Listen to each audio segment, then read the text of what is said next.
जय हिंद दोस्तों। स्वागत है आपका हमारे यूट्यूब चैनल इलनी दुर्गेश पे। हम लोग जीएस की महाभारत सीरीज पढ़ रहे हैं, जहाँ पर इस समय भारत का भूगोल चल रहा है, जिसे हम 18 दिन में संपूर्ण भारत का भूगोल पढ़ाकर पूरी तरह से ख़त्म करना है।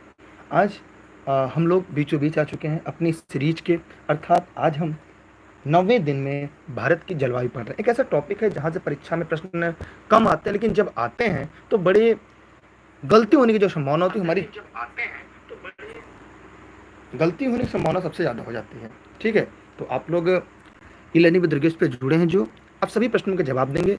ये वीडियो थोड़ा सा बड़ा होता है, मेरा कारण ये है कि मैं आपके सिलेक्शन के लिए पढ़ाता हूँ। सिलेक्शन के लिए अगर आप तैयारी कर रहे हैं तो आपको प्रश्न की विकल्प की विधिवत व्याख्या पढ़नी पड़ेगी। बहुत सारे लोग ये चाहते हैं कि प्रश्न का उत्तर बताऊँ, मैं आगे चलूँ, ऐसा बहुत सारे यूट्यूबर कहते हैं। मैंने इकलौता या एक दो यूट्यूबर ऐसे होंगे जो विधिवत व्याख्या करते हैं। आप कहेंगे सर इन दोनों में क्या अंतर है? लोग पसंद करते हैं कि कम समय में उनके ज़्यादा प्रश्न हो जाए, लेकिन आपको पता होना चाहिए, जब हम परीक्षा की तैयारी कर रहे हैं, जब हम सिलेक्शन के लिए लगातार पढ़ रहे हैं, तो वहाँ पे अगर हम कम समय में चाहेंगे प्रश्न को ज़्यादा हल करना, तो एक दिक्कत हमारे और आपके सामने आ सकती है कि हम प्रश्न जो पढ़े वो परीक्षा में नया है, लेकिन व्याख्या जो परीक्षा में जरूर आएगी। चलिए अब बिना देरी के अब आपके प्रश्न का जवाब आपके सामने है कि मानसून शब्द की उत्पत्ति कहाँ से हुई थी। तो एक बड़ा ऐसा प्रश्न है जो परीक्षाओं में पूछा जा चुका है कि जो मानसून शब्द है, इसकी उत्पत्ति जो हुई है वो कैसे हुई है।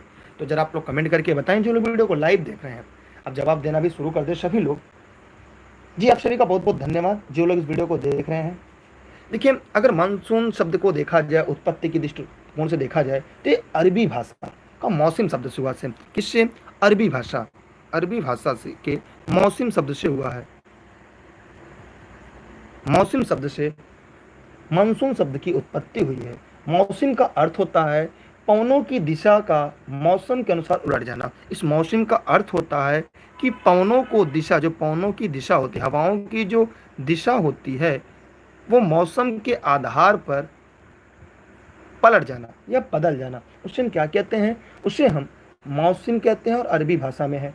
ठीक है, और मानसून शब्द का प्रथम अध्ययन अरबी भूगोलवेत्ताओं ने किया था। अभी इसके बारे में हम आगे देखेंगे कि इसकी किस विद्वान ने इसका वर्णन सबसे पहले किया था। लेकिन हाँ, ये जानते रहिएगा, वह अरबी भूगोलवेत्ता थे। कौन थे? अरबी भूगोलवेत्ता थे।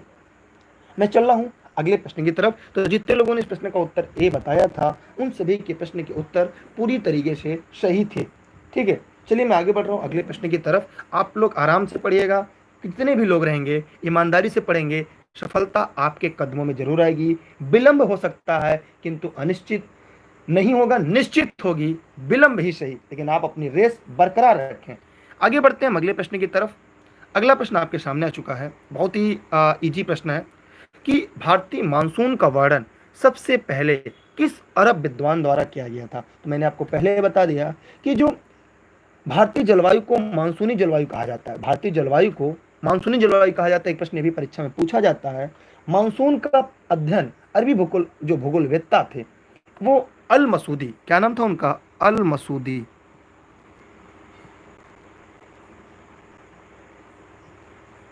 अल मसूदी ये ऐसे भूगोलवेत्ता थे जिन्होंने भारतीय मानसून का वर्णन सबसे पहले किया। कौन थे? भारतीय मानसून का वर्णन सबसे पहले किसने किया था? अरब विद्वान। और कौन थे? अल मसूदी। तो अल मसूदी के द्वारा भारतीय मानसून का वर्णन सबसे पहले किया गया। तो इसलिए इस प्रश्न का उपयुक्त विकल्प क्या होगा? दूसरा इसका राइट आंसर होगा, माने विकल्प बी इस प्रश्न का सही उत्तर होगा। तो बिना देरी के हमें आपको प्रश्न का जवाब देते रहना चाहिए और आगे भी बढ़ते रहना चाहिए। ठीक है, चलिए आगे बढ़ते हैं और अगले प्रश्न की तरफ। तो जो भी साथी जुड़े, सबसे पहले वीडियो को लाइक नहीं किया तो पहले लाइक कर लें, और सबसे पहला काम अपने ग्रुप में शेयर कर दें, फेसबुक पे पोस्ट कर दें, अपने यूट्यूब के स्टेटस पे लगा दें और अपने ग्रुप में शेयर कर दें। ठीक है, मैं आगे बढ़ रहा हूं अगले प्रश्न की तरफ। निम्नलिखित में से कौन भारतीय मानसून को प्रभावित नहीं करता? यहाँ से ध्यान देखिएगा, भारतीय मानसून को कौन प्रभावित नहीं करता? एक बड़ा प्रश्न है अपने आप में। अब इसको आराम से पढ़ाना मैं पढ़ा दूंगा, लेकिन अगर आप कहें कि सर इसकी विस्तृत व्याख्या भी करना है तो कैसे हो पाएगा? कुछ लोग कहेंगे सर शॉर्ट में पढ़ा दीजिए, सर इसको जल्दी से खत्म कर दीजिए। ऐसे भी खत्म किया जा सकता है, किंतु जब तक इसकी व्याख्या ना हो तब तक पढ़ने और पढ़ाने का कोई वैल्यूबल नहीं निकलेगा। ठीक है, तो मैं थोड़ा तेजी से पढ़ाऊंगा कि आज आपकी संख्या काफ़ी कम है। तो देखिए, जो एल लीनो होती है, एल लीनो, ला लीनो, जब ये आता है तो भारतीय मानसून को ये प्रभावित करती है। माने भारत में सूखा पड़ता है। क्या पड़ता है? एल नीनो जब आता है तो उससे क्या होता है? सूखा पड़ता है, सूखे की स्थिति होती है। और जेट स्ट्रीम की धारा जो है ये भी भारतीय मानसून पर होती है। जेट स्ट्रीम की जो धारा है इसकी वास्तविक उत्पत्ति का जो कारण है वो तिब्बत का पठार है। ये वास्तविक उत्पत्ति का जो कारण है तिब्बत का पठार है। अभी आगे पढ़ेंगे सर तिब्बत का पठार कैसे हो गया और जेट स्ट्रीम क्या है। जेट स्ट्रीम जो है ये क्षोभ सीमा में चलती है। कहाँ चलती है? ये क्षोभ सीमा में चलती है। लेकिन सर ये क्षोभ सीमा क्या होती है? आइए हम आपको बताएं क्षोभ सीमा क्या होती है। जैसे ये ऊपर हो गया समताप मंडल, समताप मंडल, और नीचे हो गया क्षोभ मंडल। ये कहीं आपस में मिलते होंगे, पता चला रेखा यहां से ये लोग मिलते हैं, तो जहां पे ये आपस में मिलते हैं उसे हम क्षोभ सीमा कहते हैं। उसे क्या कहते हैं? हम क्षोभ सीमा कहते हैं। उसे क्या कहते हैं? क्षोभ सीमा। माने जहां पे समताप मंडल और क्षोभ मंडल की आपस में आकर मिलन होता है, उस मिलन रेखा को, उस मिलन बिंदु जिसकी मोटाई 1.5 से लेकर 2 किलोमीटर तक होती है, उसे हम क्षोभ सीमा कहते हैं। वहां पे जेट स्ट्रीम की हवाएं चलती हैं। ठीक है, तो यहाँ पे इसका उत्तर क्या होगा? Gulf stream. क्योंकि गल्फ स्ट्रीम एक धारा है। ये क्या है? ये धारा है। और ये धारा कहाँ बहती है आपको पता है? ये जो गल्फ स्ट्रीम की धारा है ये अटलांटिक महासागर में, अर्थात ये गल्फ की धारा शुरू होती है अमेरिका महाद्वीप, उत्तरी अमेरिका महाद्वीप के नीचे से, और ये जाती है इंग्लैंड तक। और ये गर्म धारा है। ये क्या है? गर्म धारा है, करंट है। इसलिए इस प्रश्न का उत्तर जो गलत है वही सही होगा, अर्थात गल्फ स्ट्रीम होगा। ठीक है, ये गल्फ की खाड़ी से निकलती है, इसे गल्फ स्ट्रीम की धारा के नाम से भी जानते हैं। ठीक है, मैं आगे बढ़ रहा हूँ अगले प्रश्न की तरफ, और मैं चाहूंगा कि जितने लोग इस वीडियो में पहले लाइव जुड़े हैं, पहला काम इस वीडियो को लाइक करने के बाद सभी साथी मित्रों को शेयर जरूर कर दें, क्योंकि जब आप शेयर करते हैं तो सभी तक ये पहुँच जाता है वीडियो जो मैं पढ़ा रहा हूँ। तो आप लोग फटाफट शेयर कर दें जितना ज़्यादा से ज़्यादा तक लोगों तक पहुँच सके।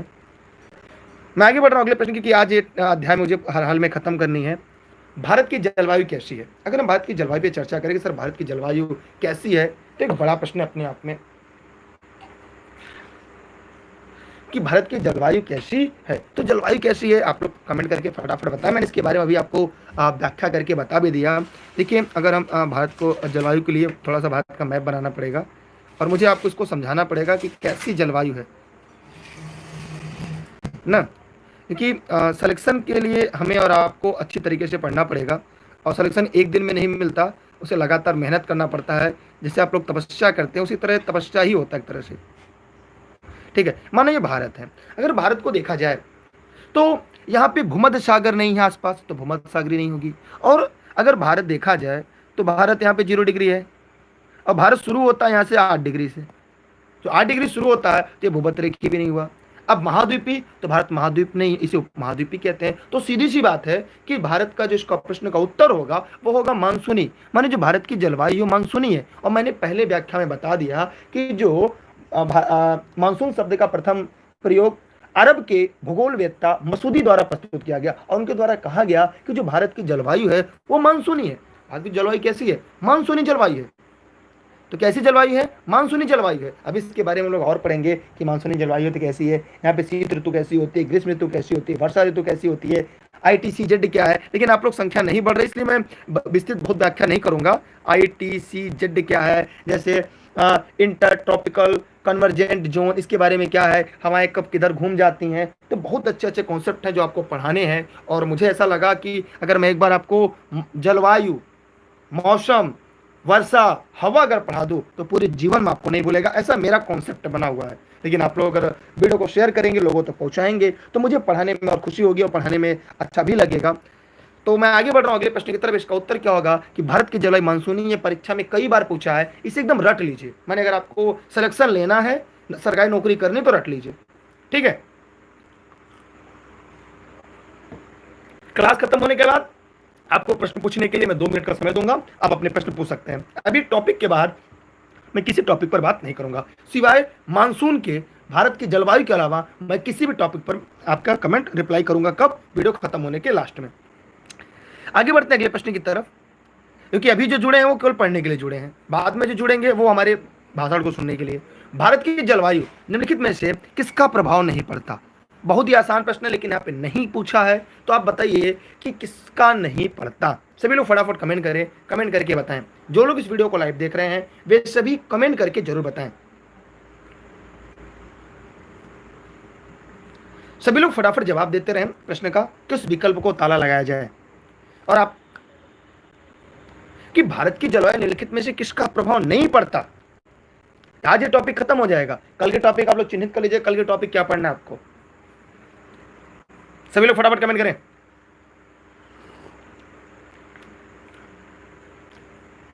देखिए, अगर भारत की जलवायु मानसूनी ये तो होता है, भारत की महासागरीय धाराएं करती कभी, मैंने अभी जस्ट पहले हमने किसकी बात की थी, एल नीनो की। किसकी बात की थी, एल नीनो की बात की थी। एल नीनो एक तरह से धारा है जिसकी उत्पत्ति कहाँ होती है, दक्षिण अमेरिका महाद्वीप के चिली और पेरू के तट पर होती है, इसलिए ये भी सही है। हिंद महासागर का अस्तित्व, इसका भी प्रभाव पड़ता है क्योंकि ITCZ जो है, ITCZ मतलब इंटर ट्रॉपिकल कन्वर्जेंट जोन जो है, ITCZ जो है, इसकी वजह से भी होता है। लेकिन भूमध्य रेखा का सानिध्य भारत के मानसून पर कोई प्रभाव नहीं डालता। तो जो गलत है वही सही है क्योंकि यहाँ पर प्रश्न में नहीं पूछा है। इसलिए आप लोगों ने, जितने लोगों ने इस प्रश्न का उत्तर सी बताया था, उन सभी का जवाब एकदम राइट और सही है। ठीक है, मैं आगे बढ़ता हूं अगले प्रश्न की तरफ। और आप सभी का फीडबैक मुझे मिला था और फीडबैक मुझे आप लोगों का काफ़ी पसंद आया, लेकिन मुझे ये लगा कि मुझे व्याख्या करनी चाहिए। ठीक है, इसलिए मैं आपकी व्याख्या करके पूरा बताता हूँ। ठीक है, मैं आगे बढ़ रहा हूँ अगले प्रश्न की तरफ। तो जानते रहिएगा, एल लीनो, ला लीनो, एल लीनो की बहन का नाम है ला लीनो, ये सारे ऐसे टॉपिक है, अगर आप पढ़ेंगे तो इतना मजा आ जाएगा। लेकिन यही है कि आपकी जब संख्या कम रहेगी, मैं अच्छे से पढ़ाऊंगा तो आपकी संख्या और कम होने लगती है। ठीक है, मैं आगे बढ़ रहा हूं अगले प्रश्न की तरफ। यहां पे निम्नलिखित में से कौन सा सबसे सूखा स्थान है। देखिए, भारत में देखा जाए तो सबसे सूखा स्थान कौन सा है। इधर से वर्षा जब होती है, फिर इधर से वर्षा के लिए, फिर इधर से भी वर्षा होती है, तो लेकिन फिर भी कौन सा ऐसा स्थान है जो सूखा है। मुझे अब ये देखना है कौन इसका सही जवाब बताता है कि भारत में कौन सा स्थान सूखा है। मैंने इसको पढ़ाया है, अगर मेरी पिछली वीडियो लेक्चर आपने पढ़ी होगी तो आप इसका उत्तर बता लेंगे। और आशीष जी ने उत्तर बताया है, और सबसे पहले रत्नेश बघेल जी ने इसका उत्तर बताया है। रत्नेश जी से पहले किसने बताया था, अच्छा प्रियंका जी ने बता दिया था। आइए देखते हैं इसका उत्तर क्या होगा। देखिए, 1 जून को भारत में सबसे पहले वर्षा होती है, भारत की सबसे पहले वर्षा हो जाती है। ठीक है, सबसे पहले वर्षा होती है कहाँ पे, केरल के तट पर। केरल के तट पर, माने ये देख रहे हैं, इस राज्य में, जो ये राज्य आपको दिख रहा है, इस राज्य में सबसे पहले वर्षा होती है कब, 1 जून को। और 22 जुलाई आते आते संपूर्ण भारत में कुछ स्थान को छोड़कर, तो वह स्थान कौन सा है, बंगलुरु में भी हो जाती है, दिल्ली में भी हो जाती है, मुंबई में हो जाती है, कुछ स्थान को छोड़कर संपूर्ण भारत में, तो उसका नाम है लेह लद्दाख। इसका उत्तर क्या होगा, तीसरा इसका राइट आंसर होगा। माने यहां पे क्षेत्र है, ये क्षेत्र जो है, यहां पर आपको मैप में दिख रहा होगा, इस क्षेत्र पर वर्षा नहीं होती। अच्छा, वर्षा न होने का कारण क्या है, क्योंकि देखिए यहाँ पर वृष्टि छाया क्षेत्र का निर्माण, जैसे यहाँ पे पर्वतें हैं तो इस तरह से क्या है, यहाँ पे पर्वत श्रृंखलाएं हैं। जब इस तरह से पर्वत श्रृंखला है तो मान लीजिए ये आपका लेह है, तो जब इधर से वर्षा होगी तो इस पर्वत पे आएगा, इधर से वर्षा होगी तो इस पर्वत पे आएगा, तो यहाँ पे नहीं होगा। इसे कहते हैं वृष्टि छाया क्षेत्र। क्या कहते हैं, वृष्टि, मैंने पढ़ाया है, वृष्टि छाया क्षेत्र। यहाँ पे शीत मरुस्थल है, इसलिए क्या है, यहाँ पे शीत मरुस्थल भी है। भारत का सबसे बड़ा शीत मरुस्थल भी यहाँ पे है। क्या है, भारत का सबसे बड़ा शीत मरुस्थल अगर कहीं पे है तो ये कहाँ पे है, यहाँ पर है। और ये क्लास की टाइमिंग आप लोग को पता होना चाहिए कि 9:30 बजे है। 9:30 बजे आप लोग राइट टाइम आ जाइए करिएगा, अगर आपको मानसून से सारे प्रश्न सही करने हैं तब। बाकी आपकी इच्छा, वीडियो को शेयर कर सकते हैं यार, इतना तो कम कर सकते हैं आप। अनुज जी बहुत बहुत धन्यवाद आपका। और रति जी, उसको मैं आगे बताता हूँ जो आप कह रही हैं। तो सभी लोग फटाफट इसको, जितने लोग लाइक नहीं किए लाइक करके शेयर कर देंगे। बार बार कहता हूँ, बुरा भी लगता होगा आपको, लेकिन मजबूरी है मेरी, क्योंकि आप संख्या नहीं बढ़ाते हैं, क्योंकि आपका खुद का कर्तव्य होना चाहिए, जैसे मेरा कर्तव्य है कि टाइम से लाइव आकर आपको पढ़ाना। नीलेश जी, 1 दिन में 3 घंटे क्लास चलेगी, बाकी आप लोग को क्लास खत्म होने के बाद बात करते हैं। आगे बढ़ते हैं अगले प्रश्न की तरफ। इसका उत्तर आपको पता चल गया, तीसरा था। अब यहाँ पे इसको बताना है कि निम्नलिखित में से किस भाग में सर्वाधिक दैनिक तापांतर पाया जाता है? बहुत ही आसान प्रश्न है। जितने लोग इस वीडियो को लाइव देख रहे हैं सभी लोग इस प्रश्न का जवाब देंगे। सभी लोग फटाफट कमेंट करेंगे और इस प्रश्न का जवाब देंगे। सभी लोग बताइए, सभी लोग फटाफट कमेंट करके, जो लोग इस वीडियो को लाइव देख रहे हैं सभी लोग फटाफट कमेंट करें और कमेंट करके जवाब दें। यार इतना आसान सा प्रश्न है कि आप लोग चाहेंगे तुरंत कर लेंगे।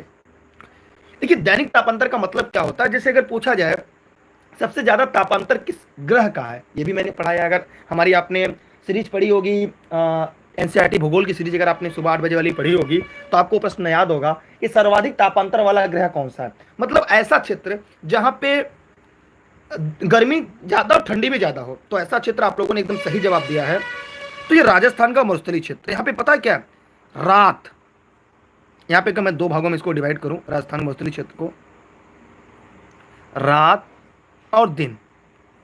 तो रात क्या होती है? एकदम ठंडी होती है। रात एकदम ठंडी होती है और दिन एकदम गर्म होता है। इस वजह से यहाँ पे तापांतर बहुत ज्यादा मिलता है और पूरे भारत में सबसे ज्यादा तापांतर राजस्थान के मरुस्थलों में मिलता है। तो जितने लोगों ने इस प्रश्न का उत्तर डी या चौथा बताया था उन सभी के जवाब पूरी तरीके से सही थे। ठीक है, पूरी तरीके से सही थे। माने पता, रात में इतनी ठंड पड़ती है कि लोगों को रजाई ओढ़नी पड़ती है और सुबह इतनी गर्मी पड़ती है कि बर्दाश्त नहीं होता। और भारत का सबसे गर्म क्षेत्र भी वहां पे मिलता है। इस प्रकार जो ये राजस्थान का ये बेल्ट है, बेल्ट माने इतना जो क्षेत्र है, राजस्थान तो इतना बड़ा है, यहाँ क्षेत्र पर सबसे ज्यादा तापांतर मिलता है। और भारत का सबसे गर्म स्थान कौन सा है? कमेंट करके बताइएगा। दुनिया का सबसे गर्म स्थान जो है वो अफ्रीका का बरखोयांश है ना? जी नहीं, अफ्रीका में बरखोयांश नहीं है। बरखोयांश तो सबसे ठंडा स्थान है। सबसे गर्म स्थान जो है अल अजीजिया लीबिया, ये अफ्रीका महाद्वीप में है। जी हाँ, अफ्रीका महाद्वीप में अल अजीजिया लीबिया है। तो चलिए हम आगे बढ़ते हैं अगले प्रश्न की तरफ, लेकिन आपसे एक रिक्वेस्ट है कि आप वीडियो में जुड़िएगा। लाइक करने के बाद सभी लोग को पहला काम शेयर कर लीजिएगा। चलिए समीम जी, बहुत बहुत धन्यवाद आपका, आप भी लाइव आकर पढ़ रहे हैं, बहुत अच्छा लगा जी। आशीष जी, इंदुबाला। चलिए मैं आगे बढ़ रहा हूँ अगले प्रश्न की तरफ। भारत में किस राज्य में मानसून का आगमन सबसे पहले होता है? कौन से विकल्प को ताला लगाएं? मैं ये पढ़ा चुका हूं। कौन से विकल्प को ताला लगाऊं? सभी लोग फटाफट कमेंट करके जवाब दें। सभी लोग बताएं, सभी लोग बताएं। भारत में बताएं, सभी लोग फटाफट कमेंट करें, जवाब दें। सबसे पहले वर्षा कहां पे होती है? भैया एकदम आसान प्रश्न है, हलवा है। मैंने ये बताया है कौन से विकल्प को ताला लगा। देखिए यहां पे ITCZ है, हवाएं आती हैं तो दक्षिण गोलार्ध में, उत्तरी गोलार्ध अपने दाएं घूम जाती हैं। तो जब हवाएं दाएं घूमेंगी तो जैसे अगर यहाँ पे माना भारत है, यहाँ पे माना भारत है, तो सबसे एक मिनट रुकिए, मैं भारत को बना ही देता हूँ। एक मिनट रुकिएगा, मैं भारत बना देता हूँ यहाँ पे छोटा सा।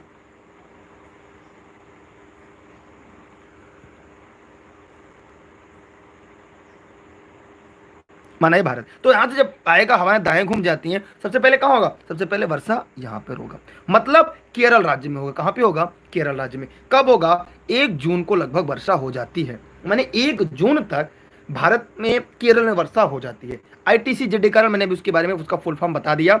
ITCZ, इसका फुल फॉर्म याद कर लीजिए, परीक्षा में पूछा जाता है। इंटर ट्रॉपिकल कन्वर्जेंट जोन, ये पूछा जाता फुल फॉर्म ही, तो ये एकदम याद कर लीजिएगा।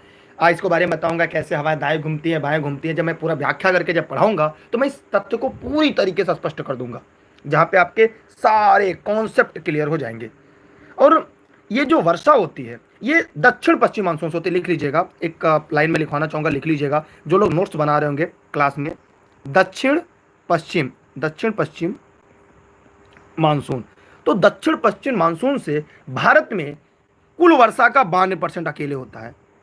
ये भी प्रश्न पूछा जाता है कि भैया किससे वर्षा भारत में ज्यादा होती है? तो जो दक्षिण पश्चिम मानसून होती है, तो हवा जिधर से आती है उसका नाम उधर से होता है। तो दक्षिण पश्चिम का मतलब अगर ग्लोब है ये, तो दक्षिण पश्चिम क्या होगा? यहाँ पे यही ना होगा, दक्षिण और पश्चिम। तो जो हवाएं इधर से आती है, एक तरफ देखा जाए अरब सागर से जो हवाएं आती हैं, यही होगा ना दक्षिण पश्चिम। इसमें 92% वर्षा होती है और इसकी जो सक्रियता जून से सितंबर तक रहती है। और ये कब से कब सक्रिय रहता है? ये जून से लेकर सितंबर तक एकदम सक्रिय भूमिका निभाता है।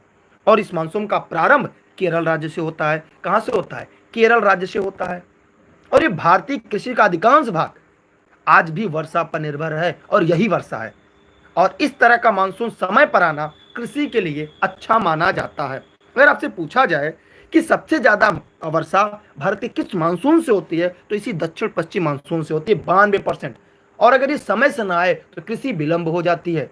और ये जो सक्रिय रहता है ये जून से लेकर सितंबर तक सक्रिय रहता है। 1 जून को आ जाता है और सितंबर तक ये सक्रिय रहता है। तो चलिए मैं आगे बढ़ रहा हूँ अगले प्रश्न की तरफ। आप बताइए कमेंट करके वीडियो कैसा लगा। और आप लोग प्रत्येक लोग 9:30 राइट टाइम लाइव आ जाया करिए। और आने के बाद वीडियो को लाइक करने के बाद सबको शेयर कर दिया करिए। इतना आप खाली काम कर दिया करिए। बाकी मैं आपको इस बात की गारंटी लेता हूं, मैं भारत के भूगोल से जितना आपको पढ़ा दूंगा उससे बाहर परीक्षा में प्रश्न नहीं आएगा। इतना अनुभव भी हो चुका है कि परीक्षा में प्रश्न कैसे पूछे जाते हैं, लेकिन उसकी व्याख्या जो पढ़ेगा वही। मैं आगे बढ़ रहा हूं अगले प्रश्न की तरफ।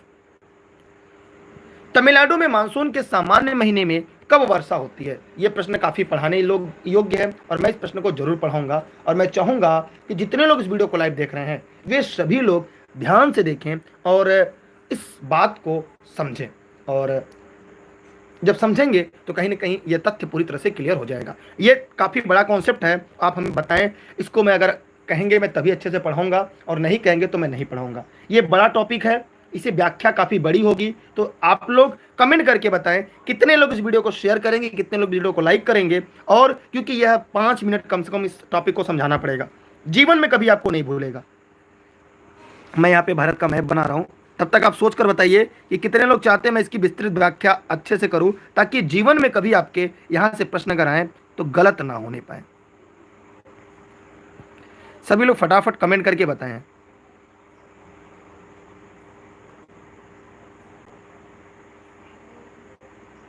ठीक है, माना हमारा ये भारत है और यहां पर तमिलनाडु की बात हो रही है। और तमिलनाडु कहां पर है? यहां पर है। ये इसी राज्य में हमें वर्षा करानी है। तो मैं व्याख्या करने के लिए तैयार हूं, एकदम आराम से सुनिएगा। अब इससे संख्या कम मत होए, ठीक है? अब हम ध्यान से आपको बताने जा रहे हैं, ध्यान से एकदम समझिएगा। देखिए यहां पे मैं एक छोटा सा डायग्राम यहां पे क्रिएट कर रहा हूं, बहुत छोटा सा डायग्राम। इसका नाम है अफ्रीका महाद्वीप। क्या नाम है इसका? अफ्रीका महाद्वीप। ध्यान समझिएगा, ये अफ्रीका महाद्वीप। इसके ऊपर से अगर हम देखें,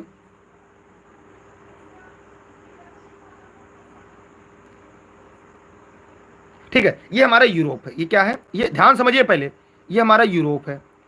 अब एकदम ध्यान समझिएगा, मैं पूरा कॉन्सेप्ट आज किसका क्लियर करने जा रहा हूं, पूरी कहानी की तरह।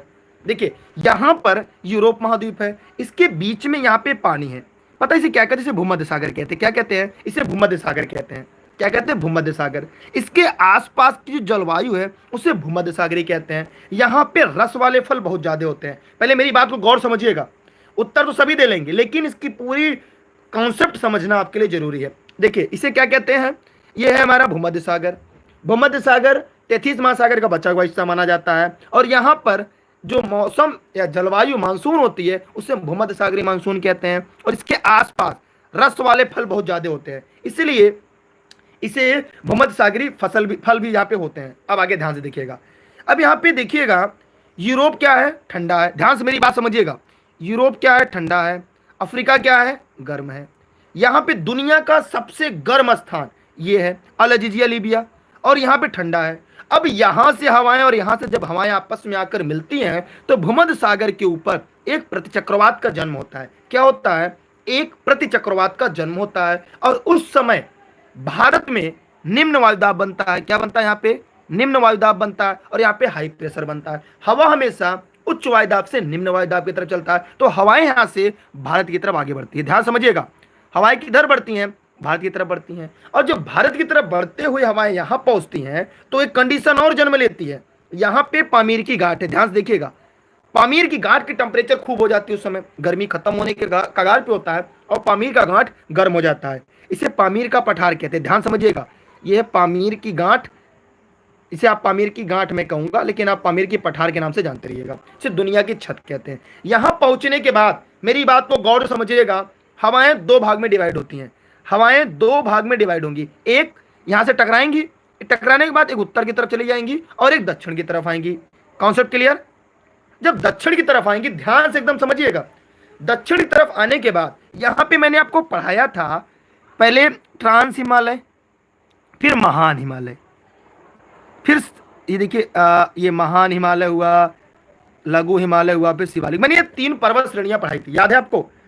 ध्यान समझिएगा। अब हवाएं यहां आने के बाद इन श्रेणियों में घुस जाती हैं। किन में? इन पर्वत श्रेणियों के अंदर घुस जाती हैं। अब राज्य का नाम लिखिएगा, ध्यान समझिएगा। अब हवाएं जम्मू कश्मीर, ध्यान समझिएगा, जम्मू कश्मीर, मेरी बात को गौर समझिएगा। जम्मू कश्मीर पर्वतीय राज्य, एक जम्मू कश्मीर, फिर दूसरा हिमाचल, हिमाचल, तीसरा उत्तराखंड।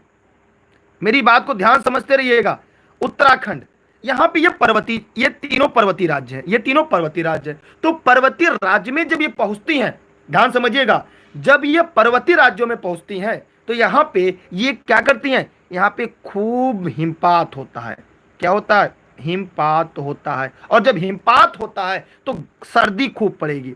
सर्दी क्या होती है? यहां पे खूब पड़ेगी। और जब यहाँ पे सर्दी पड़ेगी तो ये हवाएं और आगे बढ़ेंगी। जब ये हवाएं और आगे की तरफ बढ़ती हैं तब ये मैदानी क्षेत्र की तरफ बढ़ती हैं। मैदानी क्षेत्र में कौन कौन? अब फिर लिखिएगा, ये मैदानी क्षेत्र में, ये तो पर्वतीय क्षेत्र हो गए, मैदानी क्षेत्र में कौन कौन? पंजाब, ध्यान से लिखते चलिएगा, पंजाब, दूसरा हरियाणा, पंजाब हरियाणा केंद्र शासित प्रदेश में, तीसरा दिल्ली, उत्तर प्रदेश, ध्यान से समझिएगा, नहीं तो फिर आपको क्लियर कभी नहीं होगा जीवन में ये। उत्तर प्रदेश, फिर पांचवा उत्तर प्रदेश के बाद बिहार। यहां तक पहले समझ लीजिए। यहां पर ये बूंदाबांदी करती है, ध्यान से देखिएगा, देखिए ध्यान से, यहां पर ये बूंदाबांदी करती किन किन राज्यों में? पंजाब, हरियाणा, दिल्ली, उत्तर प्रदेश, बिहार में ये बूंदाबांदी करती हैं और जम्मू कश्मीर, हिमाचल प्रदेश, उत्तराखंड में हिमपात करती हैं। यहां तक क्लियर हो गया? अब आप ध्यान समझिएगा। अब जब इनका आगमन होता है इसे कहते हैं लौटता मानसून। इन्हें क्या कहते हैं? लौटता मानसून कहते हैं।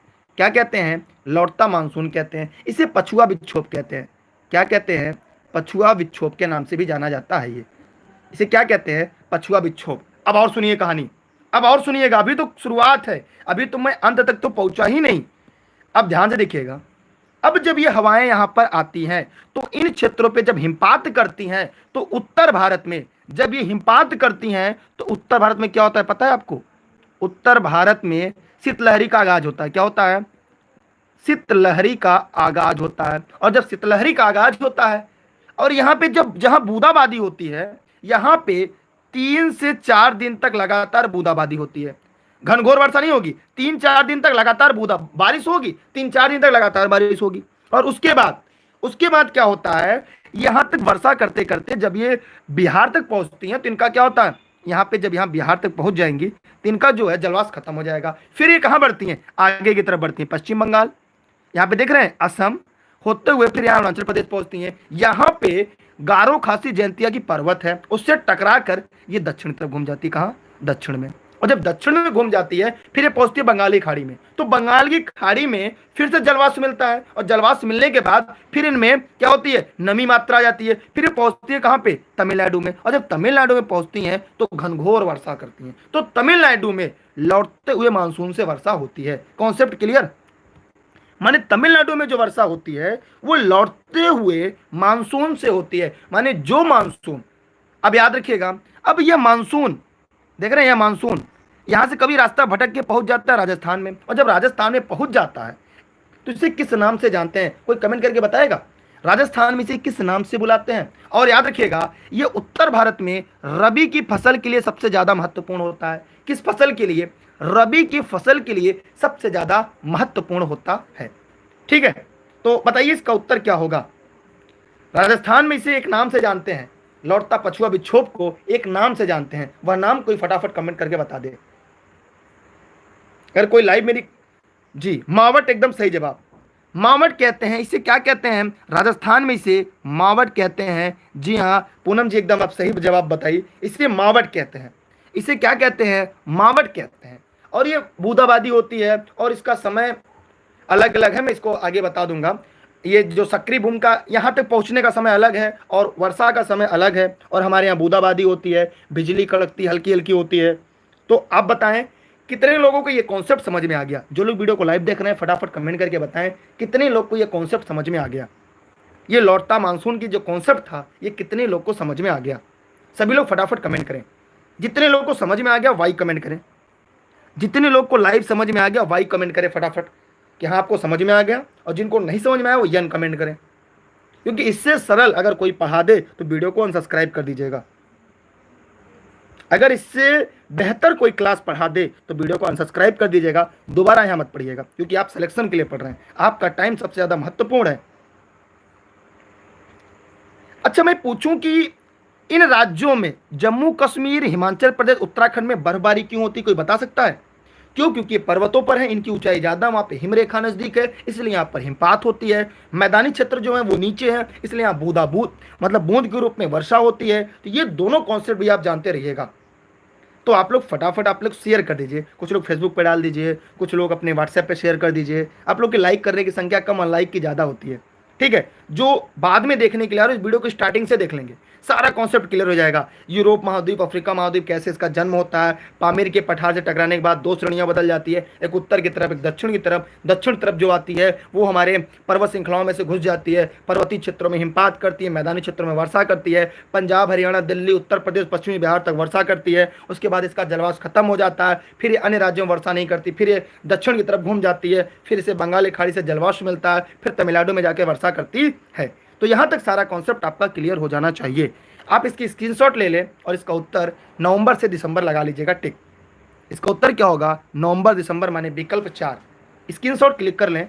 यार इतना बेहतर कॉन्सेप्ट पढ़ाने पर भी आपकी संख्या मात्र 150 है, 10,000 भी नहीं पहुंच रही। कम से कम आपको 10,000 लाइव होना चाहिए, क्योंकि ये मेरी आत्मा जानती है कि इतना बेहतर कॉन्सेप्ट लोग कैसे पढ़ाते हैं। ठीक है, चलिए बहुत बहुत धन्यवाद आपका। ये किस फसल के लिए महत्वपूर्ण होती है? रबी की फसल के लिए, ये बात जानते रहिएगा। ठीक है, मैं आगे बढ़ रहा हूं अगले प्रश्न की तरफ। स्क्रीनशॉट क्लिक कर लें आप। इसका उत्तर क्या होगा? ये इसका उत्तर चौथा राइट आंसर होगा। आगे आता है और अगला प्रश्न आपके सामने है। भारतीय मानसून मौसमी विस्थापन क्या इंगित करती है? सभी लोग फटाफट कमेंट करें, और बहुत आसान प्रश्न है। जो लोग वीडियो को लाइव देख रहे हैं सभी लोग फटाफट कमेंट करें। जो भारतीय मानसून मौसमी विस्थापन कैसा है? सभी लोग फटाफट कमेंट करें और वीडियो को शेयर कर दें। और मैं आपको पहले बता चुका हूं कि आप लोग टेलीग्राम पे जो नहीं जुड़े अभी तक, नए सब्सक्राइबर जो आ रहे हैं टेलीग्राम पे जुड़ेंगे, दुर्गेश सर सर्च करके, लेनी पे दुर्गेश पर online class, notes, video lecture के लिए आप 6306344667 पर जुड़ सकते हैं पेड क्लास पे। मैं इसको डिफाइन कर रहा हूँ अच्छे से, शायद आपको कभी दिक्कत ही ना आए। देखिए भारत में क्या होता है, कैसी घटना घटती है, मेरी बात को गौर से समझिएगा।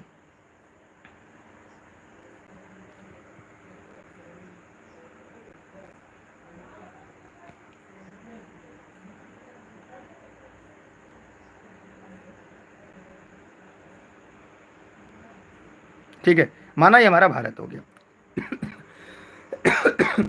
ये हमारा काम चलो भारत हो गया। अब आइए इसको बताते हैं। देखिए जो हमारा क्षेत्र होता है, जैसे एक लो प्रेशर, एक हाई प्रेशर होता है। जैसे यहाँ पे मान लीजिए ये स्थल हो गया, ठीक है, और यहाँ पे ये जल है, ये स्थल है और ये जल है। खूब ध्यान से समझिएगा, ये समुद्र है, ये मान लीजिए समुद्र है। अब जैसे जब सूर्य की किरणें पड़ती है, मेरी बात को गौर से समझिएगा, जब सूर्य की किरणें पड़ती हैं, जब सूर्य किरणें सीधी चमकती हैं, तो क्या होता है, इन दोनों स्थानों पड़ती हैं, यहाँ पर भी पड़ती हैं सीधी, यहाँ पर भी पड़ती हैं। लेकिन आप हमें बताइए कौन जल्दी गर्म होगा, स्थल की समुद्र? पहले कौन गर्म होगा? स्थल गर्म होगा कि समुद्र? जल्दी से फटाफट कमेंट कर बताइए, पहले कौन गर्म होगा? देखिए जब सूर्य किरणें पड़ती हैं तो पहले क्या होगा, स्थल गर्म होगा। जब ये गर्म होगा, इनके संपर्क में जो हवा आएगी वो गर्म होगी। गर्म होने के बाद हवा हल्की होकर ऊपर उठेगी, गर्म होने के बाद हवा हल्की होकर ऊपर उठेगी। यहाँ पे क्या बनेगा? एलपी, लो प्रेशर बनेगा। इसे क्या कहते हैं? Low pressure. और यहाँ पे हाई प्रेशर, क्योंकि समुद्र धीरे धीरे गर्म होगा, और जब धीरे धीरे गर्म होगा तो यहाँ बनेगा हाई प्रेशर, यहाँ क्या बनेगा? एचपी। और यहाँ की हवाएं कहाँ चलेंगी? इधर की तरफ, माने हाई प्रेशर से लो प्रेशर की तरफ चलेंगी। ये कंडीशन कब होगी? दिन में। ये कंडीशन कब होगी? दिन में। ये क्या होगी? दिन में। दिन में हवा समुद्र से स्थल की तरफ चलेंगी। याद रखिएगा एक और बात, हवा जिस दिशा से आती है उसका नामकरण उसी नाम पर होता है। जैसे अगर हवा ये राम है, राम की तरफ से हवा आई श्याम की तरफ, हवा का नाम राम हवा। अगर श्याम की तरफ से हवा मोहन की तरफ गई तो श्याम हवा। तो हवा जिधर से आती है उसका नामकरण वही होता है। तो दिन में जो हवा चलती है उसे समुद्री हवा कहते हैं, समुद्री समीर कहते हैं, क्योंकि ये समुद्र से स्थल की तरफ चलती है।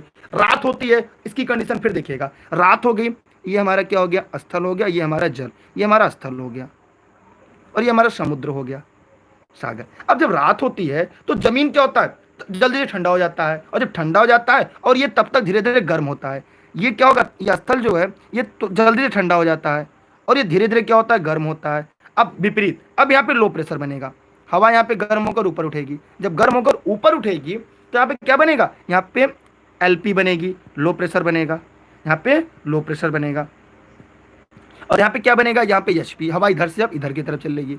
माने रात में ये कंडीशन कब हो रही है, रात में, तो रात में जो हवा चलेगी उसे कौन सी हवा कहेंगे, इसे स्थली समीर कहेंगे। रात में यहाँ पे स्थली समीर लिख लीजिएगा, ये स्थली समीर, समीर या हवा होता है स्थली, और यहाँ पे दिन में समुद्री समीर, समुद्री समीर।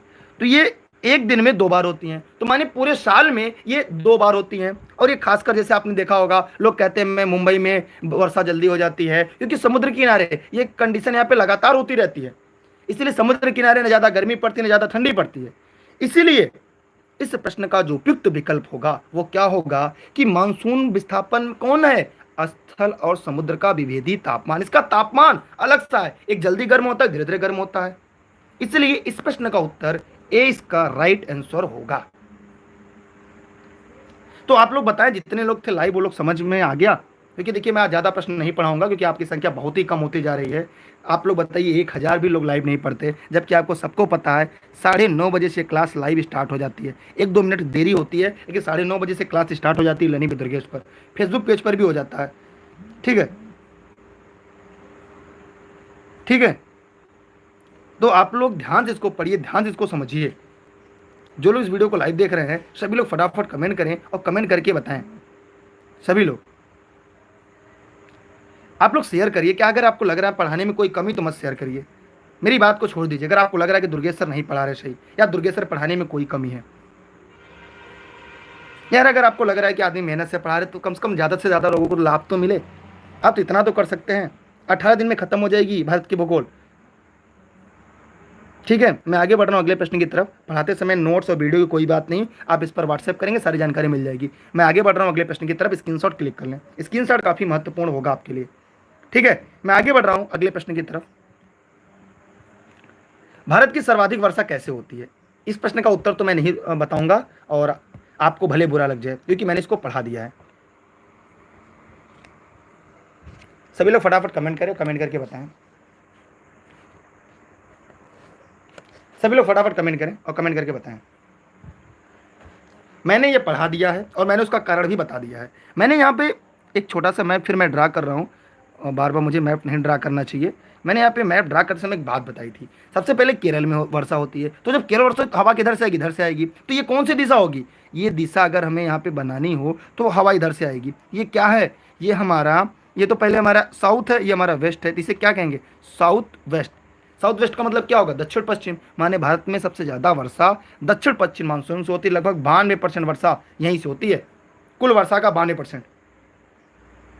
ठीक है, क्लियर, इसको मैंने ऊपर ही बता दिया था, मतलब आपको यहाँ पे कोई दिक्कत ही नहीं है। कहीं 92 मिल जाएगा, कहीं 90% मिल जाए तो ये मत कहिएगा दुर्गेश सर आप तो 92 गए थे, किसी किताब में 90 मिल गया, किसी किताब में 85 मिल जाए तो घबराइएगा मत, लगभग, क्योंकि वर्षा की मात्रा कम ज़्यादा होती रहती है, कभी 90%, कभी 85%, कभी 80%। ठीक है, तो ये सबसे ज़्यादा वर्षा लेकिन दक्षिण पश्चिम मानसून से भी होती है। क्लियर यहाँ तक कॉन्सेप्ट, कोई डाउट किसी को, कोई डाउट हो तो कमेंट करके बता दें। अगर आप चाहते हैं मैं इसके साथ अन्य विषयों की भी क्लास इसी तरह से पढ़ाऊं तो आप अपनी संख्या बढ़ाइए। ठीक है, अगर आप इसी तरह पढ़ाएंगे तो मैं 18 दिन में इसको किसी तरह खत्म कर दूंगा, आगे की मैं जीएस सीरीज नहीं शुरू करूंगा। ठीक है, इतनी मेहनत से तैयार करना पड़ता है तब मैं आपके बीच आ पाता हूँ। ठीक है, आगे बढ़ रहा हूँ अगले प्रश्न की तरफ। अगला प्रश्न आपके बीच आ चुका है, उत्तर पूर्वी मानसून में सबसे अधिक वर्षा प्राप्त करने वाला राज्य कौन सा है। ये उत्तर पूर्वी की बात कर रहा है। उत्तर पूर्वी मैं आपको मैप में समझाना चाहूँगा, तुरंत आप समझ जाएंगे। जैसे मैं मैप बनाऊंगा तुरंत, उम्मीद करता हूँ बहुत सारे लोग जो रेगुलर के स्टूडेंट हैं वो तुरंत समझ जाएंगे।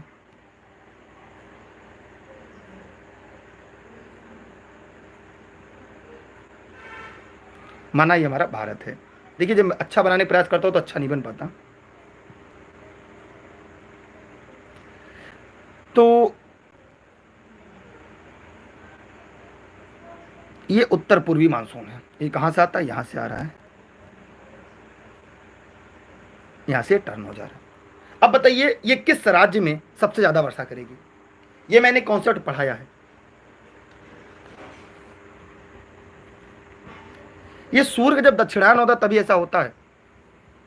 जब सूर्य का, ये लिख लीजिएगा, ऐसा कब होता है? जब सूर्य का दक्षिणायन होता है। ये मैंने ऊपर पढ़ा दिया और इतने अच्छे तरीके से पढ़ाया था, किसी किताब में कॉन्सेप्ट क्लियर नहीं होगा। बताइए, इससे तमिलनाडु में वर्षा होती है और इसी से 50 से 60% तमिलनाडु की वर्षा इसी से होती है। और ये इसका उत्तर क्या होगा? सी होगा। मैंने पढ़ाया है, तमिलनाडु होगा इसका उत्तर। कि तमिलनाडु में लौटता मानसून भी आप कहते हैं। ये कैसे? सितंबर महीने में से इसका आना शुरू हो जाता है और ITCZ in the tropical convergent zone की वजह से ये दक्षिण को खिसकता है। उत्तर पूर्व भारत से चलने वाली जो हवाएं हैं ये बंगाली खाड़ी में पहुंचती हैं, फिर यहाँ आर्द्रता ग्रहण कर लेती हैं, फिर कहाँ? ये तमिलनाडु के तट पर भारी वर्षा करती हैं। ठीक है, चेन्नई में खासकर। मैं आगे बढ़ रहा हूँ अगले प्रश्न की तरफ। अब मैप के आधार पर पढ़ाने पर यह हाल है कि आप लोग नहीं समझ पा रहे कॉन्सेप्ट को। इससे सरल तो शायद ही संभव है पढ़ाना। मैं आगे बढ़ रहा हूँ अगले प्रश्न की तरफ। स्क्रीनशॉट क्लिक कर लें आप। आम्र वर्षा किससे संबंधित है? फटाफट कमेंट करें। एकदम आसान प्रश्न, हलवा प्रश्न है। कमेंट पढ़ते हैं सभी के, लेकिन मैं उसका जवाब इसलिए नहीं देता कि क्लास मेरी ऐसे बड़ी होती और बड़ी हो जाएगी। और कमेंट पढ़ने का मतलब नाम लेना, तो नाम सिलेक्शन से होगा आपका। ठीक है, तो यहाँ पे क्या है? आम्र वर्षा किससे संबंधित है? सभी लोग फटाफट कमेंट करें।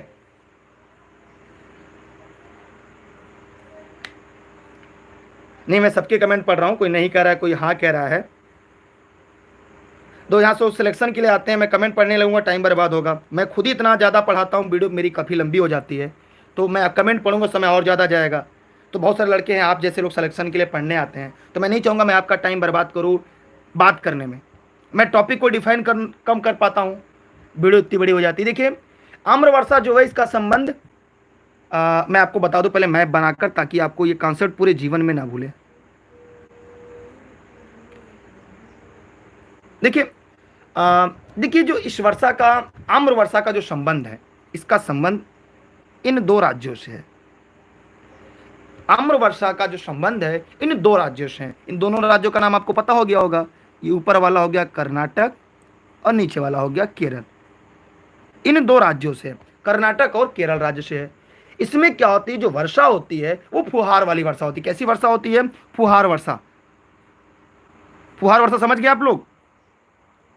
अब मत कहिएगा सर फुहार वर्षा हम नहीं समझ पा रहे हैं। यार जो घर में गीजर टाइप का मतलब फुहारा वाला लगता है ना, जैसे नहाने के लिए बाथरूम में आप लोग के लगा होगा यार, ऊपर से पानी तरह गिरता है, तो ये फुहार वर्षा होती है। कब होती है? कर्नाटक और केरल राज्य में। और ये फसल के लिए अत्यधिक उपयोगी होती है। और किस फसल के लिए ये वर्षा? अगर इस वर्षा को देखा जाए तो कर्नाटक केरल राज्य में होने वाली मानसून वर्षा, मानसून पूर्व वर्षा फुहार है, जो आम की फसल के लिए सबसे ज्यादा महत्वपूर्ण है। किसके लिए? आम की फसल के लिए। तो आम्र बौछार के लिए, आम टपकने के लिए नहीं, ये आम की फसल के लिए। ये कौन से? ये आम की फसल के लिए सबसे ज्यादा महत्वपूर्ण है। अच्छा, इस वर्षा से आम की बौर नहीं टूटती। आम की बौर नहीं टूटती, लिख लीजिएगा, नहीं टूटती हैं। इसके बौछार से आम के जो बौर होते हैं वो नहीं टूटते, पेड़ नहीं टूटता, और आम जो होता है वो भी नहीं टपकता। ना आम भी नहीं टपकता और ये भी नहीं। आम की पैदावार अधिक होती है, आम की फसल काफी अच्छी होती है, इसलिए इसे आम्र वर्षा का नाम दिया गया है। किसका नाम दिया गया है? आम्र वर्षा का। ठीक है, अब यहाँ पे कुछ लोग कह रहे हैं तमिलनाडु। तमिलनाडु यहाँ पे है, ये है आपका तमिलनाडु, ये है आपका तमिलनाडु, ये है आपका केरल, ये है आपका कर्नाटक। ठीक है, तो मैंने राज्य आपको बता दिया क्योंकि मैं पूरा मैप के आधार पर पढ़ाता हूं। क्लियर हुआ सभी को कॉन्सेप्ट एकदम? आगे बढ़ो मैं अगले प्रश्न की तरफ। यहां तक कॉन्सेप्ट क्लियर है आपका? कोई डाउट तो नहीं है ना? सभी लोग फटाफट कमेंट करें। मैं देखिए कमेंट तो पढ़ता हूं, जवाब भले नहीं देते। जवाब क्यों दूं भैया? आपका टाइम बर्बाद ना हो, आप सिलेक्शन के लिए पढ़ने आते हैं। चलिए अगले प्रश्न की तरफ मैं बढ़ रहा हूं। बहुत ही सरल प्रश्न होगा अगला। लाखों रुपए का सवाल है, बताइए किस विकल्प को ताला लगाया जाए? कौन से विकल्प को ताला लगाया जाए? कौन से विकल्प को ताला लगाया जाए? भारत में सबसे कम वर्षा वाला स्थान क्या है? फटाफट कमेंट करिए, देखना है आज सबसे पहले कौन जवाब देता है। सभी लोग फटाफट कमेंट करें, एकदम से सभी लोग जवाब दें।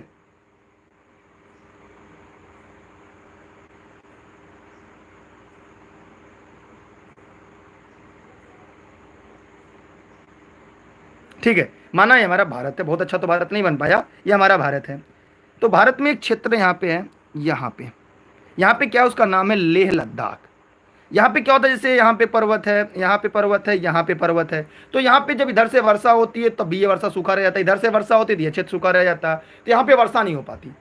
ठीक है, इसे हम वृष्टि छाया क्षेत्र कहते हैं। ये भारत का सबसे ठंडा मरुस्थल है, सबसे ऊंचाई पर स्थान है, इसलिए लेह आपका राइट आंसर होगा। तो जितने लोगों ने ए बताया था, अच्छा जी बीना जी बहुत बहुत धन्यवाद आपका। ठीक है, तो सभी लोगों ने एकदम सही क्लियर कर दिया, तो मैंने आपको मैप में भी दिखा दिया। अच्छा, लेह लद्दाख की राजधानी हो चुकी है, लेह केंद्र शासित प्रदेश है, और सॉरी लद्दाख, और लद्दाख की राजधानी लेह है। ठीक है, मैं आगे बढ़ रहा हूं अगले प्रश्न की तरफ। किसी को इस भूगोल की सीरीज में किसी को दिक्कत हो अपना प्रश्न पूछ सकता है। जैसे किसी ने भी प्रश्न कहा, कमेंट किया कि सर आप डाउट ले लीजिए। अगर भूगोल से संबंधित, आज की क्लास से संबंधित किसी को डाउट हो तो कमेंट कर दें। किसी को इस कॉन्सेप्ट से संबंधित, भारत की जलवायु से किसी को कोई दिक्कत हो तो अपना कमेंट करके अपना प्रश्न पूछ सकता है। जैसे भी किसी ने कमेंट करके किया कि सर अब डाउट ले लीजिए, तो डाउट बताइए, भारत की जलवायु से रिलेटेड कोई भी डाउट हो तब पूछ सकते हैं। जल्दी पूछिए, मैं अगले प्रश्न की तरफ बढ़ रहा हूं। भारत में सर्वाधिक वर्षा कहां पर होती है?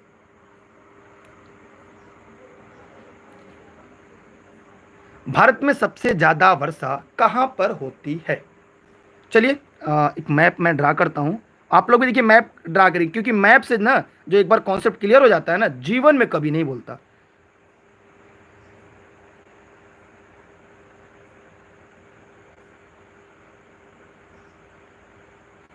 ठीक है, तो माना ये भारत का मैप है, काम चलो मैप बना देता हूँ, बहुत अच्छा तो नहीं बन पाता, आप लोग गाली भी देते होंगे, खाली बाबा मैप पे बनाते हैं। देखिए, जब यहाँ से जो मानसून का जन्म होता है, ठीक, तो ये क्षेत्र पे खूब वर्षा होता है, जिसे हम क्या कहते हैं, इस क्षेत्र को हम पश्चिमी घाट कहते हैं। क्या, किस नाम से? पश्चिमी घाट के नाम से जानते हैं। दूसरा, यहां से जब वर्षा होता है, इधर से जब बढ़ता है, तो यहां पर ये बेल्ट है जहां पे मासिन राम है। मासिन राम कहां पे है? मेघालय, मेघालय में। फिर दूसरा, ये हिमालयी रेंज जो है, ये क्योंकि यहाँ से जो वर्षा की मैंने बताया ना, इसकी श्रेणी में घुसकर जो वर्षा करती हैं, अभी कुछ देर पहले मैंने बताया था। तो ये 3 क्षेत्र ऐसे हैं जहां पे सबसे ज्यादा वर्षा होती है। दुनिया की सबसे ज्यादा वर्षा मेघालय के मासिन राम में होती है, दुनिया की सबसे ज्यादा इस क्षेत्र में, इस बेल्ट में होती है सबसे ज्यादा। इसलिए इस प्रश्न का उत्तर क्या होगा? ए इसका राइट आंसर होगा, ए इसका सही जवाब होगा।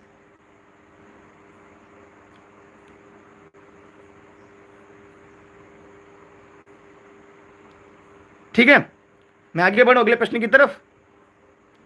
चेरापूंजी से बदलकर मासिन राम हो गए, दोनों अगल बगल है, इसलिए ज्यादा घबराने की बात नहीं है। मैं आगे बढ़ रहा हूं अगले प्रश्न की तरफ। कॉन्सेप्ट क्लियर, जो मैं पढ़ा रहा हूं कॉन्सेप्ट क्लियर होता जा रहा है ना।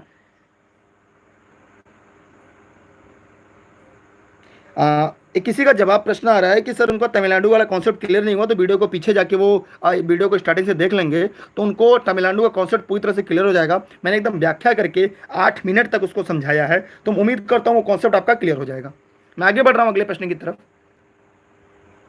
भारत में वर्षा का अधिक होते हुए भी यह देश प्यासी धरती समझा जाता है, इसका कारण क्या है? एकदम आसान से लॉजिक प्रश्न है, और मैं चाहूँगा इसका जवाब आप जरूर दें सभी लोग फटाफट।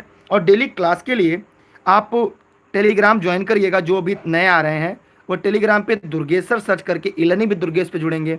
ऑनलाइन क्लास नोट्स संबंधित आप 6306344367 पर व्हाट्सएप करके आप online class notes, video lecture संबंधित जानकारी ले सकते हैं। और साथ ही साथ Facebook page, Instagram, Twitter elearning with Durgesh पर आप जुड़े रहिएगा। मेरी उम्मीद है कि आपका सिलेक्शन तब बेहतर होगा जब आप अच्छे से पढ़ाई करेंगे। तो बहुत ही आसान प्रश्न है, इसका उत्तर हमें लगता है सभी को दे देना चाहिए जो लोग वीडियो को लाइव देख रहे हैं।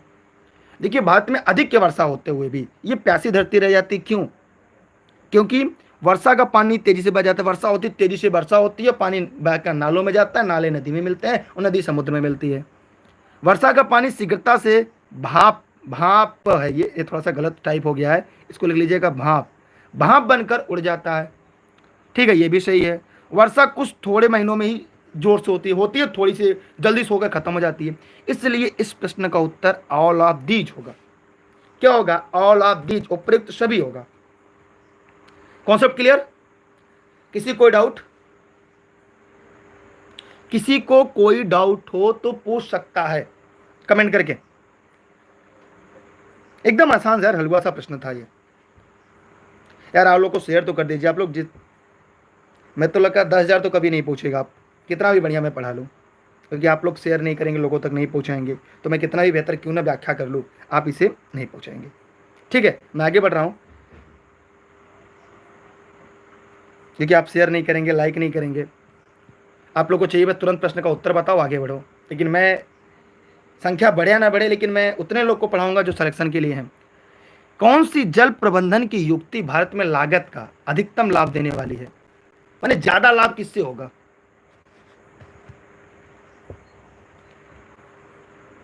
जल प्रबंधन किससे होगा? बताइए सभी लोग।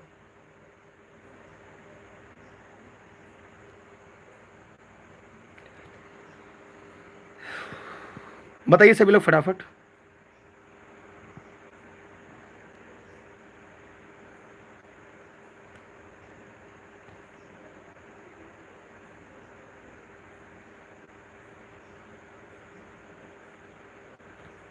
सभी लोग फटाफट कमेंट करेंगे, कमेंट करके जवाब देंगे जो लोग वीडियो को लाइव देख रहे हैं। देखिए इसके बारे में बात करते हैं। ये बहुत ही आसान प्रश्न है कि जल प्रबंधन युक्ति सबसे कम लागत कम हो अधिकतम हो, तो वर्षा जल संचयन करके। क्योंकि जब वर्षा होता है, अगर कोई गड्ढा बनाकर उसके पानी को रोक लिया जाए और उसका संचयन कर दिया जाए, तो उससे क्या होगा? उससे सबसे बड़ा लाभ ये होगा कि कम खर्चे में हम पानी को बचा लेंगे। इससे जल समस्या को काफ़ी हद तक हम लोग कम कर सकते हैं। जो जल की समस्या आ रही है प्रायः, तो वर्षा जल का संचयन हो जाएगा। इसमें सबसे अग्रणी राज्य कौन सा है? इस काम में, वर्षा जल संचयन में भारत का अग्रणी राज्य कौन सा है? सभी लोग कमेंट करके बताएं, अग्रणी राज्य कौन सा है? माने कौन सा राज्य ऐसा है जहां पे सबसे ज्यादा वर्षा जल का संचयन किया जाता है? आपको बड़ा आश्चर्य लगेगा जब इसका उत्तर हम बताएंगे आपको। तो पश्चिम विक्षोभ से भारत में कितने % वर्षा होती है मुझे नहीं पता, और आप बताइए कमेंट करके आगे। तो देखिए ये सबसे ज़्यादा तमिलनाडु में। कहाँ पे? तमिलनाडु में। लेकिन इसकी शुरुआत यहाँ से हुई थी। इसकी शुरुआत जो हुई थी वो राजस्थान राज्य से हुई थी। लेकिन अगर सबसे ज़्यादा पूछा जाए तो तमिलनाडु। इसका उत्तर क्या होगा? तमिलनाडु पे। कहाँ पे होगा? तमिलनाडु। लिख लीजिएगा तमिलनाडु। ठीक है, शुरुआत नहीं पूछा, इसका उत्तर क्या होगा? तमिलनाडु होगा। Clear concept? राजस्थान नहीं होगा, तमिलनाडु। मैं आगे बढ़ रहा हूं, इसलिए मैंने इस सवाल को जानबूझ के पूछा कि लोग बताएंगे कि यहां पे, क्योंकि राजस्थान में वर्षा ही ज्यादा नहीं होती। राजस्थान में वर्षा ही ज्यादा नहीं होती, संचयन कहां से होगा? जहां पे वर्षा ही नहीं होती, संचयन कहां से होगा? कोई वर्ष तो वहां सूखा रह जाता है मालिक। यार आप लोग इतना दिमाग तो लगाइए। राजस्थान में किसी वर्ष तो बारिश ही नहीं होती, किसी वर्ष सूखा पड़ जाता है। यहाँ से अगर नहर न निकलती, इंदिरा गांधी नहर मैंने कल पढ़ाया था, इंदिरा गांधी नहर न निकलती तो राजस्थान का कितना जिला सिंचित नहीं हो पाता, पीने योग्य पानी ना मिलता। ठीक है, भारत का कौन सा ऐसा जिला है, जब मुझे नहीं आता मैं डाउट के लिए अपना सर फोड़ूं क्या? जब मुझे नहीं आता बात खत्म हो गई, मुझे वो प्रश्न नहीं आता उत्तर। मैं इतना बड़ा ज्ञाता होता तो मैं आपको पढ़ाता, लाइव पढ़ाता। बताइए, जितना मुझे आ रहा है मैं उतना पढ़ा रहा हूं। अगर उसमें से अगर आप पूछते हो तो मैं जरूर बताता। ऐसे प्रश्न जो परीक्षा में आता है। तो यहाँ पे हमें क्या पता चला कि भारत का कौन सा ऐसा जिला है जहां पे पूरा अंडरग्राउंड वाटर खत्म हो चुका है? तो तमिलनाडु का चेन्नई। चेन्नई एक ऐसा जिला भारत का है जहां पर अंडरग्राउंड वाटर जीरो हो गया है, पूरी तरह से अंडरग्राउंड वाटर खत्म हो चुका है। यहां पर है चेन्नई। यहाँ पे क्या है? चेन्नई है। यहाँ पे क्या है? चेन्नई है। तो चेन्नई भारत का मात्र ऐसा जिला है जहां पर पूरी तरह से अंडरग्राउंड वाटर खत्म हो चुका है। मैं आगे बढ़ रहा हूं। ठीक है, मैं आगे बढ़ रहा हूं अगले प्रश्न की तरफ। ठीक है, चलिए स्क्रीनशॉट जहां जरूरत जहां पड़े आप स्क्रीनशॉट इसकी क्लिक कर सकते हैं।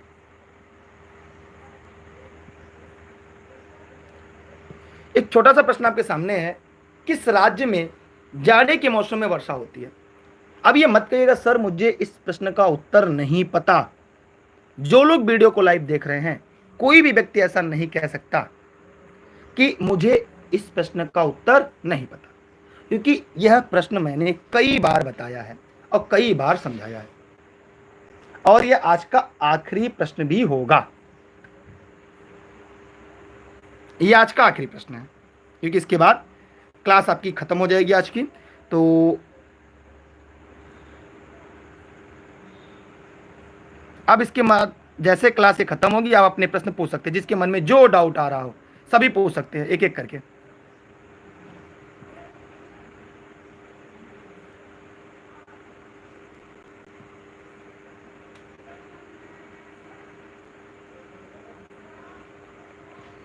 क्या बात है, मैप नहीं बन रहा है?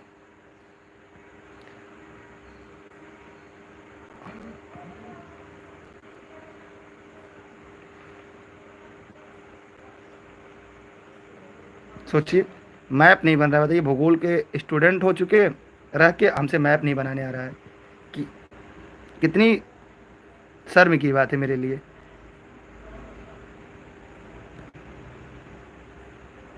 आप लोग कहेंगे जब बताइए भूगोल के टीचर हैं और उनको मैप बनाने नहीं आता तो क्या भूगोल पढ़ाएंगे? ठीक है, देखिए यहाँ पे जो तमिलनाडु है, क्योंकि लौटते मानसून से वर्षा होती है, ठीक, तो यहाँ पे ये लौटते मानसून से वर्षा होती है। तो जो लौटते मानसून से वर्षा होगी इस क्षेत्र में, यहाँ पे आके यहाँ से वर्षा होती है। मैंने यहाँ बताया इन 3 राज्यों में, कहाँ कहाँ, जम्मू कश्मीर, हिमाचल प्रदेश और उत्तराखंड, यहाँ पे हिमपात होता है, हिमपात होता है।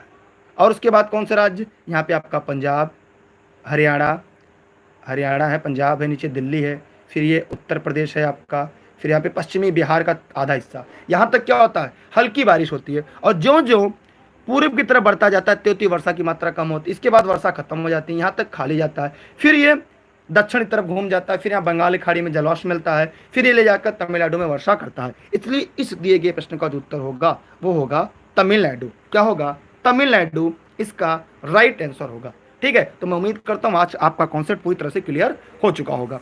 और डेली क्लास की जो टाइमिंग है वो रात 9:30 बजे से। कल की टॉपिक आप लोग क्लियर कर दीजिएगा, कल कौन सी टॉपिक आप पढ़ना चाहेंगे, कल मैं वही टॉपिक पढ़ा दूंगा। और ई लर्निंग विद दुर्गेश पे आप लोग जुड़े रहिएगा। बहुत बहुत धन्यवाद आप सभी का। और जो लोग अभी तक टेलीग्राम पे क्लास की लिंक जिन्हें नहीं मिल पाती, वो टेलीग्राम पे जुड़ेंगे दुर्गेश सर सर्च करके ई लर्निंग विद दुर्गेश पर, और 6306344367 पर व्हाट्सएप करके online class notes, video lecture संबंधित सभी जानकारी आप लोग ले सकते हैं। ठीक, दूसरी बात, अब आप अपने सवाल पूछ सकते हैं। कोई बार बार सवाल पूछ रहा था, अब अपने सवाल एक तरफ से पूछ सकते हैं, एक तरफ से। आप सभी लोग फटाफट सवाल पूछ लें अपने। ठीक जी, पेड क्लास के लिए आप इस नंबर पर व्हाट्सएप करके सारी जानकारी ले सकते हैं। सभी लोग फटाफट। जी, आपके प्रश्न का उत्तर मुझे नहीं पता, इसके अलावा अगर आपके पास कोई प्रश्न हो तो पूछ लें, क्योंकि इसका किताब किसी भी बुक में आज तक मैंने नहीं पढ़ा है। और कोई सवाल? जी जी, जिसके मन में सवाल आ रहा हो पढ़ लीजिए। एक लोग का सवाल आया है कि भारत में लौटते मानसून से कितने % वर्षा होती है। आज तक मैंने किसी भी अथेंटिक बुक में इसका आंकड़ा नहीं पढ़ा है, तो जो मैं आंकड़ा नहीं पढ़ा हूँ तो मैं आपको कहाँ से बता दूँ। मैंने कम से कम भूगोल की 17 से 18 राइटर किताबें पढ़ी हैं, लेकिन आज तक मैंने नहीं पढ़ा है। मैं जौनपुर जनपद से हूँ, सिराज हिंद से। सुपर टेडी क्लास चल रही है, सुपर टेडी क्लास डेली चल रही है, 4 से 5 घंटे की क्लास लगभग आपको चल रही है। अगली सुपर टेट की जो संभावना है वो मार्च अप्रैल के पहले नहीं होगी, वो मार्च अप्रैल के पहले नहीं होगी। सभी लोग पूछ सकते हैं, सभी लोग। तमिलनाडु टू साउथ में है सर, प्लीज सर क्लियर कर दो। मतलब तमिलनाडु यही पर है यार, अब ये कौन सा है ये सोचिए। यही तमिलनाडु है, ये यही तमिलनाडु है, ये देखिए यही तमिलनाडु है। अब आप बताइए कहाँ पे है। ये मैप होता है, ये देखिए ये मैप होता है, ये ईस्ट होता है, ये वेस्ट होता है, ये नॉर्थ होता है, ये साउथ होता है।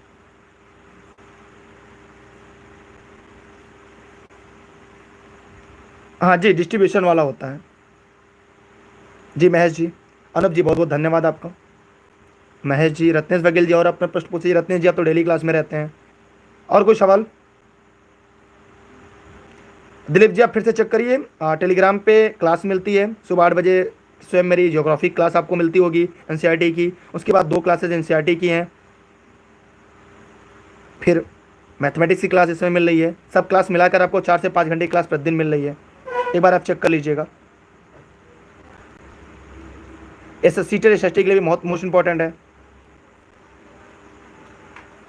राशिद जी मैंने आपको बताया इसका उत्तर मैंने किसी भी किताब में नहीं पढ़ा है।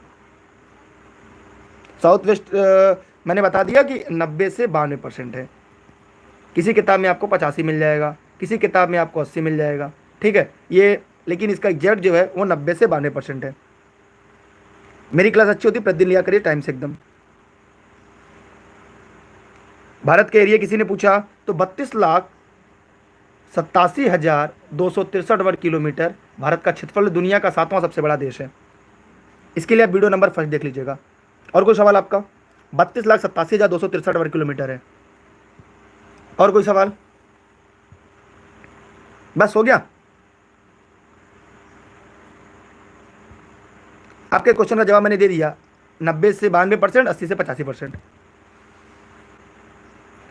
क्लास के अलावा आप अगर पेड क्लास में ज्योग्राफी पढ़ें ठीक है, वरना ये तो कॉन्सेप्ट में पूरा क्लियर कर देता हूँ। बीना शाश्वत जी आप पेड ज्वाइन किए होंगे तो उसमें नोट्स अगर नहीं मिले होंगे तो कल परसों तक नोट्स अपडेट करा दिया जाएगा, मंडे तक।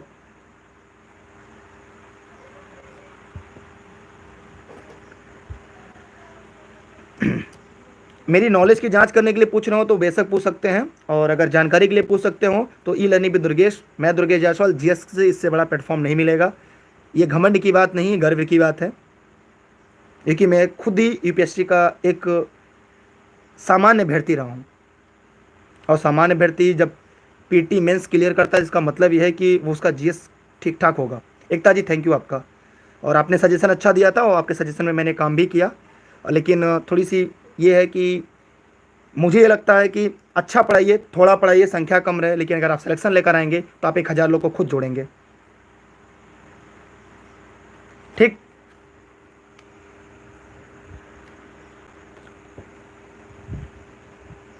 तो सभी लोग फटाफट कमेंट करके पूछें, आप लोग जो लोग भी लाइव देख रहे हैं।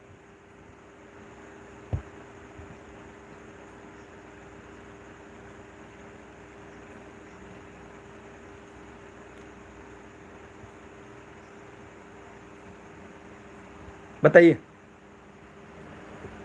सभी लोग फटाफट कमेंट करके बताएं।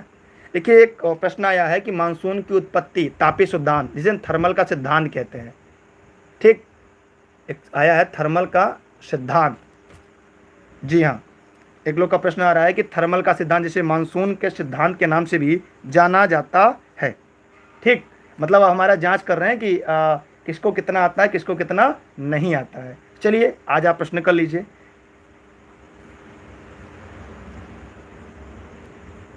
सभी लोग बताइए थर्मल सिद्धांत किसे कहते हैं?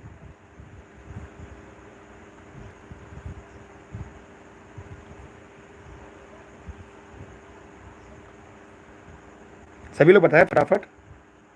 भाई आप लोग भी लाइव हैं, जो लोग भी बताएं।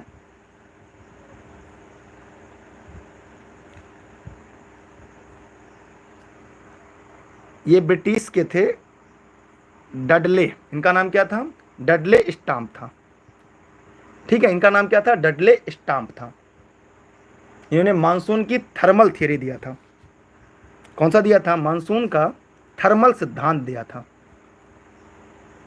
और तापी संपना के सूर्य का उत्तरायण दक्षिणायन को लेकर कर्क रेखा पे जो पड़ती है उसको लेकर उन्होंने अपने सिद्धांत को दिया था।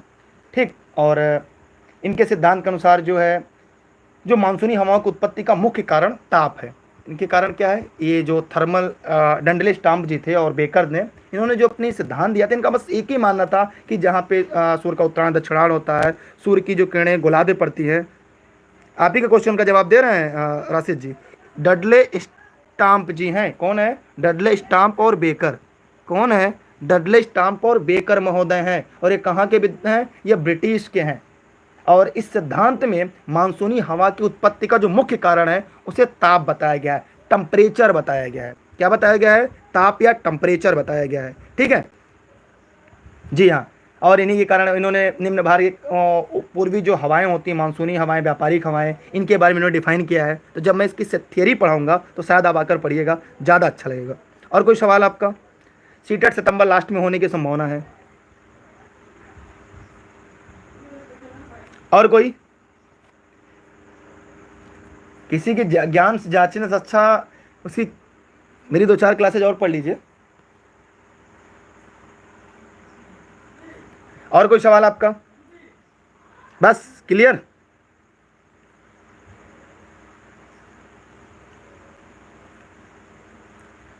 चलिए, बहुत बहुत धन्यवाद आप सभी का। ये क्लासेस प्रतिदिन रात 9:30 बजे इलेनी पे दुर्गेश पर चलती हैं।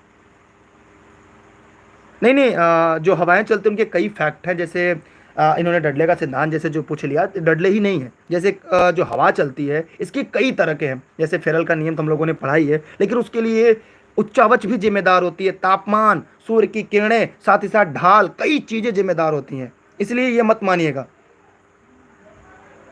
ठीक। इसलिए केवल अगर हम ये मान ले कि इसी के कारण होता है तो ये हमारी और आपकी मूर्खता होती है।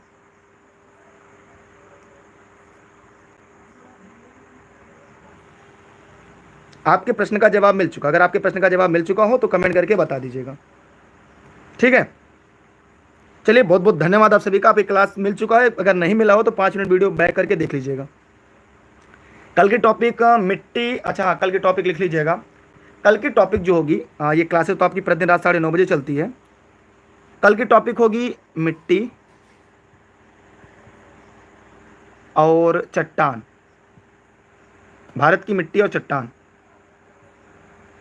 भारत की मिट्टी और चट्टान,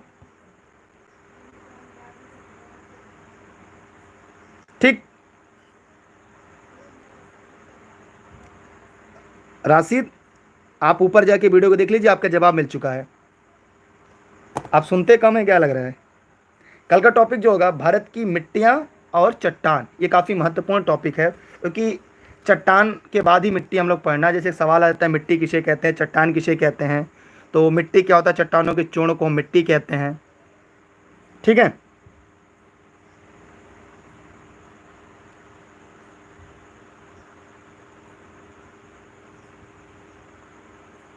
चलिए, बहुत बहुत धन्यवाद आप सभी का। जिसको इंटरव्यू करना होगा मेरा इंटरव्यू कर लेगा, ठीक है। बाय बाय, मिलते हैं फिर। और बाकी क्लास की टाइम पता ही, सब सुबह एनसीईआरटी से क्लास शुरू होती है सुबह की, उसके बाद पूरा दिन क्लास चलता है इलानी दुर्गेश पर, ठीक है।